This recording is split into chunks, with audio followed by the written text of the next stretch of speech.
உலகம் முழுவதும் பிரபலமான பிலிவர்ஸ் சர்ச் கிறிஸ்தவ அமைப்பின் தலைவரும் மெட்ரோபாலிட்டன் பேராயருமான KP யோகனன் அவர்கள் கர்த்தருடைய ராஜ்யத்துக்குள் பிரவேசித்துள்ளார்.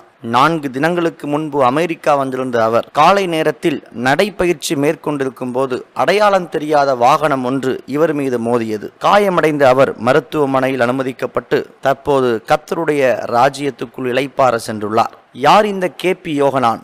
74 வயதான இவர் கிறிஸ்தவ துறையில் உலக அளவில் பல்வேறு எல்லைகளை தாண்டியுள்ளார். 1950 ஆண்டு மார்ச் 8 கேரளாவில் பிறந்த இவர் தனது 8 வயதில் இயேசுவுக்கு தன் வாழ்க்கையை அர்ப்பணித்தார். 16 வயதில் OM என்று அழைக்கப்படும் மிஷனரி இயக்கத்தோடு இணைந்து பணி செய்ய தொடங்கினார். இந்திய துணைக்கண்டத்தில் 8 ஆண்டுகள் பணி செய்த அவர் 1974 ஆண்டு அமெரிக்காவில் இறையியல் படிப்பிற்காக சென்றார். இறையியல் கல்வியை முடித்த அவர் அமெரிக்க தேசத்தில் அங்கீகரிக்கப்பட்ட மத குருவாக செயல்பட்டார். 1979 ஆண்டு போதகர் யோகனன் அவர்களும் அவரது மனைவி கிசல்லா அவர்களும் ஆசியாவிற்கான நற்செய்தி என்ற அமைப்பினை தொடங்கினர். 1974 ஆண்டு மேற்கத்திய உலகம் இவரை சிறந்த எழுத்தாளராகவும் பேச்சாளராகவும் மிஷனரியாகவும் அறிந்துள்ளது. இவர் துவங்கிய விசுவாசிகளின் திருச்சபை அமைப்பில் 10 நாடுகளில் 100 மொழிகளை பேசும் சுமார் 3.5 மில்லியன் மக்கள் இருப்பதாக திருச்சபை அமைப்பு கூறுகிறது.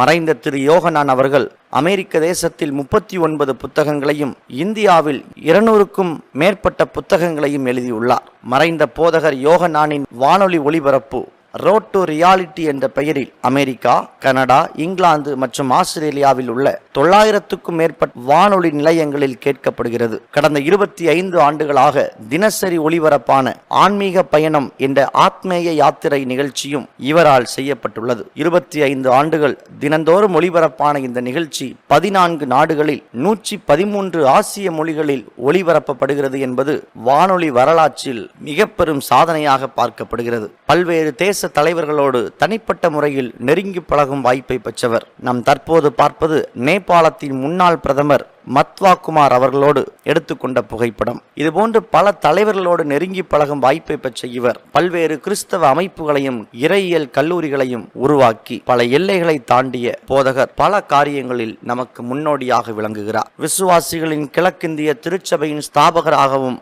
ஆயராகவும் பணி செய்த இவர் அமெரிக்காவில் தன்னுடைய தலைமையகத்தில் காலை நேரத்தில் நடைபயிற்சி மேற்கொண்டிருந்த போது அடையாளம் தெரியாத வாகனம் மோதியதில் விபத்துக்குள்ளானார். மருத்துவமனையில் சிகிச்சை பெற்ற அவர் தற்போது கர்த்தருடைய ராஜ்யத்துக்குள் பிரவேசித்துள்ளார். பல்வேறு விமர்சனங்களை தாண்டி உலகளாவிய கிறிஸ்தவ வரலாற்றில் தடம் பதித்த போதகர் KP யோகனான் 2024 ஆண்டு மே 8 கர்த்தருடைய ராஜ்யத்துக்குள் பிரவேசித்துள்ளார். அவர் விட்டு சென்ற குடும்பத்தார் மற்றும் ஊழியர்களை தேவன் ஆறுதல் படுத்தவும் தொடர்ந்து இயங்கவும் ஜெபிப்போம். இந்த ஊழியரை குறித்த வாழ்க்கை குறிப்பை உங்கள் நண்பர்களுக்கும் பகிர்ந்து கொள்ளுங்கள். நன்றி.